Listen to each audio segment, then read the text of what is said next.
ডাকসু নির্বাচন নিয়ে অনেক কিছু হচ্ছে, ডাকসু নির্বাচন নিয়ে অনেক আলোচনা হচ্ছে। এরই মাঝে আদালত পর্যন্ত গড়িয়েছিল, আপিল বিভাগে শেষ পর্যন্ত হাইকোর্টের দেয়া রায় বাতিল করে দেওয়া হয়েছে, অর্থাৎ 9 তারিখে ডাকসু নির্বাচন হতে কোনো সমস্যা নেই। তখন আবার গতকালকে দেখেছি জুলিয়াস সিজার তিনি আবার ডাকসু নির্বাচন পিছিয়ে দেওয়ার জন্য আরেকটা রিট করেছেন। এখন সেটার কি হয় সেটা আবার নতুন চিন্তার ব্যাপার। কিন্তু ডাকসু নির্বাচন নিয়ে নতুন একটা আতঙ্ক তৈরি হয়েছে আইন শৃঙ্খলা রক্ষাকারী বাহিনীর মধ্যে। সেই আতঙ্কটা বিরাজ করছে। আতঙ্কটা কি? আতঙ্কটা হচ্ছে ডাকসু নির্বাচন বাতিল করার জন্য উঠে পড়ে লেগেছে আওয়ামী লীগ। আওয়ামী লীগ নাকি ষড়যন্ত্র করছে, ডাকসু নির্বাচন যে কোনো মূল্যে বাতিল করতে চায়, ভণ্ডুল করতে চায়। তাতে আওয়ামী লীগের লাভটা কি? কোথায় লাভ, কোথায় লাভবান হবে, কিভাবে তারা বাতিল করবে, ভণ্ডুল করবে, সত্যিই পেছনের এই পরিকল্পনা আছে কিনা, গণমাধ্যম কি বলছে, বাস্তবতায় বা কি, একটু বোঝার চেষ্টা করবো এই ভিডিওতে। থাকবেন পলিটিক্স টিভির নিয়মিত আয়োজনে।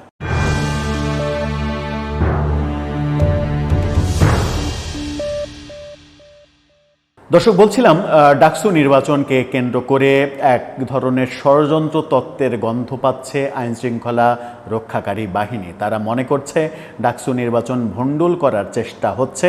এই কারণে অতিরিক্ত নজরদারি, অতিরিক্ত সতর্কতা অবলম্বন করা হয়েছে। গণমাধ্যম কি বলছে? গণমাধ্যমের খবরে উঠে এসেছে, সারা বাংলা খবর করেছে, খবরটা দেখে নিতে পারেন আপনারা। সেখানে বলা হচ্ছে ডাকসু ঘিরে আওয়ামী লীগের নতুন ষড়যন্ত্র, মোকাবেলায় প্রস্তুত পুলিশ। অর্থাৎ সেই ষড়যন্ত্র মোকাবেলার জন্য পুলিশ প্রস্তুত। পুলিশ কেন ষড়যন্ত্র খুঁজে পাচ্ছে? কি ঘটেছে? কি ষড়যন্ত্র করছে আওয়ামী লীগ? একটু বুঝে ওঠার চেষ্টা করবো এই খবরে। সেখানে বলা হচ্ছে যে ঢাকা বিশ্ববিদ্যালয়ের ডাকসু সংসদ এবং হল নির্বাচনের কয়েকদিন বাকি, 9 সেপ্টেম্বর এই নির্বাচন। এদিকে ছাত্রলীগ নতুন করে ষড়যন্ত্র শুরু করেছে এমন তথ্য পেয়ে ডিএমপি হেডকোয়ার্টার্স ও পুলিশ হেডকোয়ার্টার্স নড়ে চড়ে বসেছে। ছাত্রলীগ এই কাজটা করছে, তাদের কাছে যে তথ্য।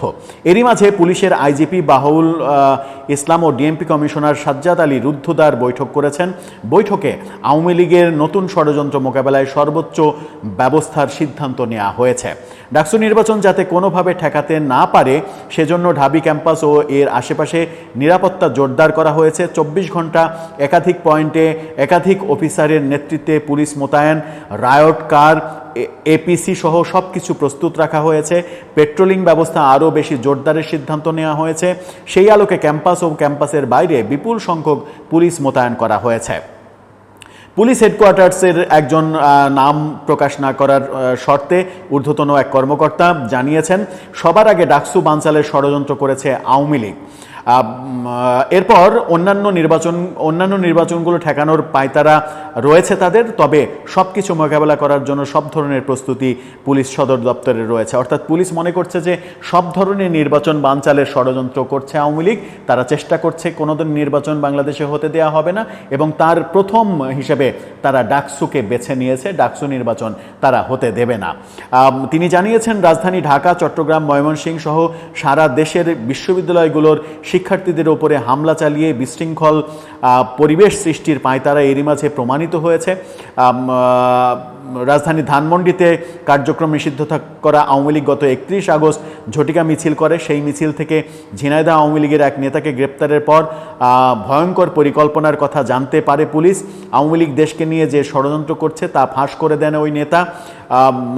31 তারিখে যে মিছিল হয়েছিল ধানমন্ডিতে, সেখান থেকে একজনকে গ্রেপ্তার করে এই তথ্য পুলিশ পেয়েছে, সেই দাবি করছে।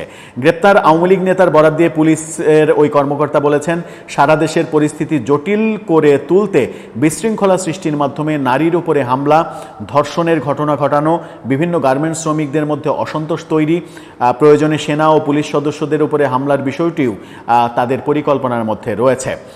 এরই মাঝে মঙ্গলবার নীলফামারীতে সেনা সদস্যদের উপরে শ্রমিকদের হামলার ঘটনা ঘটেছে। তার মানে হচ্ছে যে পুলিশ যেটা বলছে যে সারা দেশে সাম্প্রতিক সময়ে যে ঘটনাগুলো ঘটেছে, অর্থাৎ নীলফামারীতে ইপিজেডে ঘটনায় একজন নিহত হওয়ার ঘটনা আমরা দেখেছি। বাংলাদেশ কৃষি বিশ্ববিদ্যালয় উত্তাল হয়ে বন্ধ করে দেওয়া হয়েছে। চট্টগ্রাম বিশ্ববিদ্যালয়ের ছাত্রদের সঙ্গে পার্শ্ববর্তী গ্রামবাসীদের সংঘর্ষ হয়েছে। বিপুল সংখ্যক ছাত্ররা আহত হয়ে হাসপাতালে গিয়েছেন। এই ঘটনাগুলোর সঙ্গে আওয়ামী লীগ জড়িত এমনটা মনে করছে পুলিশ। পুলিশ। কিন্তু এই ঘটনাগুলো বিশ্লেষণ করে কিংবা তদন্ত করে এখন পর্যন্ত পুলিশ কোনো স্পষ্ট চিত্র আমাদের সামনে দিতে পারেনি যে এই আওয়ামী লীগের নেতা কিংবা এইভাবে আওয়ামী লীগ ষড়যন্ত্র করছে। পুলিশ বলছে যে ধানমন্ডি থেকে একজনকে গ্রেপ্তার করে তার জবানবন্দিতে এই তথ্যগুলো পাওয়া গেছে। হতে পারে, সত্য হতেই পারে। আওয়ামী লীগ কোন পরিকল্পনায় এগোচ্ছে সেটা পুলিশের কাছে গোয়েন্দা তথ্য থাকলে পুলিশের পক্ষে সুবিধা হবে সেগুলো মোকাবেলা করতে। কিন্তু চট্টগ্রাম বিশ্ববিদ্যালয়ে যে ঘটনা ঘটলো, পার্শ্ববর্তী গ্রামবাসীর সঙ্গে মানে হামলার ঘটনা, তুমুল সংঘর্ষ, সেখানে আমরা চট্টগ্রাম বিশ্ববিদ্যালয়ের একাধিক ছাত্রের লাইভে শুনেছি যে বাগসাসের 2 জন সদস্যকে দায়ী করা হয়েছে এর জন্য অতি উৎসাহী হয়ে গ্রামবাসীদের সঙ্গে মানে মারামারি করতে যাওয়ার নেতৃত্ব দিয়েছেন তারা, এরকম অভিযোগও সেখানে শোনা গেছে। তাহলে পুলিশের উচিত ব্যাপারগুলো পরিষ্কার করা যে সেখানে আওয়ামী লীগ কীভাবে কাজ করেছে, তাতে করে দেশের মানুষ সচেতন হতে পারবে। দেশের মানুষ কোনো ধরনের ষড়যন্ত্র তত্ত্ব প্রতিষ্ঠিত হওয়ার কালেই টের পেয়ে যাবে যে এই ধরনের ষড়যন্ত্র তো আওয়ামী লীগ করেছে, আগে করেছে, এর পরেও করতে পারে। পরিষ্কার করে দিলে হবে কি, তাহলে আর জনগণকে অচেনা আতঙ্কে থাকতে হবে না, একটা চেনা আতঙ্কের মধ্যে থাকতে পারবে এবং তার কাছে ব্যাপারগুলো পরিচিত মনে হবে এবং তারা মোকাবেলার পথ খুঁজে পাবে। ডাকসু নির্বাচনকে নিয়ে যে আশঙ্কা করছে আইন শৃঙ্খলা রক্ষাকারী বাহিনী, আমরা দেখেছি যে শিবিরের জিএস পদপ্রার্থী ফরহাদ হোসেন, তার সদস্যপদ বাতিলের জন্য রিট করা হয়েছিল, মানে তার নির্বাচনে তাকে অযোগ্য ঘোষণা করার জন্য। কারণ হিসেবে বলা হচ্ছিল যে তিনি ছাত্রলীগ করতেন একসময়, ছাত্রলীগের দোসররা কেন নির্বাচন করবে সেটা বলা হয়েছিল। পরবর্তীতে আমরা কোর্টের তো রেজাল্ট জানি। এরপরে আবার জুলিয়াস সিজার আবারও রিট করেছেন। এগুলোর সঙ্গে আওয়ামী লীগের সম্পৃক্ততা আছে কিনা, আওয়ামী লীগ ছাত্রলীগ বাম দলগুলোকে দিয়ে এই তৎপরতাগুলো চালানোর চেষ্টা করছে কিনা, এই ব্যাপারগুলো যেমন গুরুত্বপূর্ণ তেমনি এটাও তো সত্য যে শিবিরের ভিপি ক্যান্ডিডেট যিনি সাদিক কায়েম, তিনি ছাত্রলীগের মিছিল করেছেন। ফরহাদ হোসেনের নামে অনেক অভিযোগ যে তিনি তার অনুষদের ছাত্রলীগের গুরুত্বপূর্ণ নেতা ছিলেন, যদিও গতকালকে আমরা দেখেছি যে ফরহাদ হোসেন নামের আরেকজন তিনি ফেসবুক লাইভ করে দাবি করেছেন যে ওই ফরহাদ হোসেন না, আমি ফরহাদ হোসেন যে ছাত্রলীগ করতাম, আমার নাম কেন আপনি ওই শিবিরের ফরহাদ হোসেনকে দিচ্ছেন, তাকে দোষারোপ করা ঠিক হচ্ছে না। তার মানে হচ্ছে যে এটাও যে মানে এই লাইভটা করাও যে শিবিরের পৃষ্ঠপোষকতায় কিংবা পরিকল্পনাতেই হয়েছে সেটা তো বোঝাই যায়। সেটা পজিটিভ অর্থে হলে খুবই ভালো, যদি ছাত্রলীগের সঙ্গে সম্পৃক্ততা না থাকে তাহলে খুবই ভালো।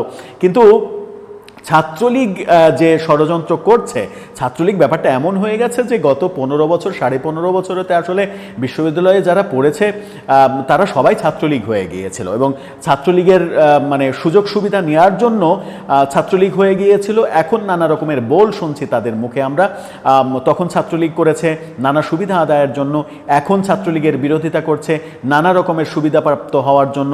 এখন যেন তাদেরকে ফ্যাসিস্ট বলা না হয় সেই কারণে ছাত্রলীগের যত বেশি বিরোধিতা করা যায় সেই ব্যাপারগুলো আমরা দেখছি। আওয়ামী লীগকে যত বেশি ফ্যাসিস্ট বলতে পারা যায় সেই ব্যাপারগুলোও দেখছি।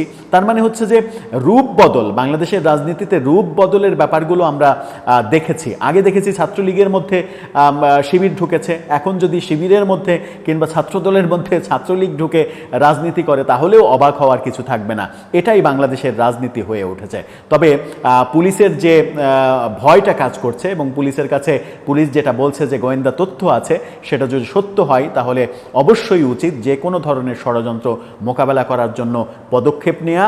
তবে মনে রাখতে হবে সেই পদক্ষেপ নিতে গিয়ে যেন মানে সাধারণ ছাত্র জনতা, সাধারণ নাগরিক কেউ কোনো ধরনের হয়রানির শিকার না হয় কিংবা মানে আওয়ামী লীগ কিংবা ছাত্রলীগের সমর্থক হওয়ার কারণেই তার বিরুদ্ধে কোনো অভিযোগ, মামলা, মোকদ্দমা কোনো কিছু না থাকা সত্ত্বেও শুধুমাত্র সমর্থক হওয়ার কারণেও যেন অযথা কারো উপরে হয়রানিমূলক কোনো কর্মকাণ্ড না হয়, সেটাই প্রত্যাশা করবে জাতি। কারণ আমরা দিন শেষে সুস্থভাবে বাঁচতে চাই। শুধুমাত্র অপরাধী যারা তাদের শাস্তি হোক, তাদের শাস্তি রাষ্ট্র নিশ্চিত করুক, সেখানে কোনো সমস্যা নেই, সেখানে বরং জনগণ বাহবা দেবে। কিন্তু জনগণ যদি দেখে যে নিরীহ মানুষের উপরে ট্যাগ লাগানোর চেষ্টা করা হচ্ছে কিংবা নিরীহ মানুষকে অপদস্থ করার চেষ্টা করা হচ্ছে, তাহলে জনগণ কিন্তু একসময় বলতে বাধ্যই হবে যে আগের থেকে ভালো কিছু আমরা পেলাম না, আগের থেকে পরিবর্তন কিছু পেলাম না, যে লাউ সেই কদুই পেলাম, আদতে আমাদের ভাগ্য পরিবর্তিত হবে না। দর্শক, এ ব্যাপারে আপনার মতামত জানিয়ে লিখতে পারেন আমাদের কমেন্ট বক্সে।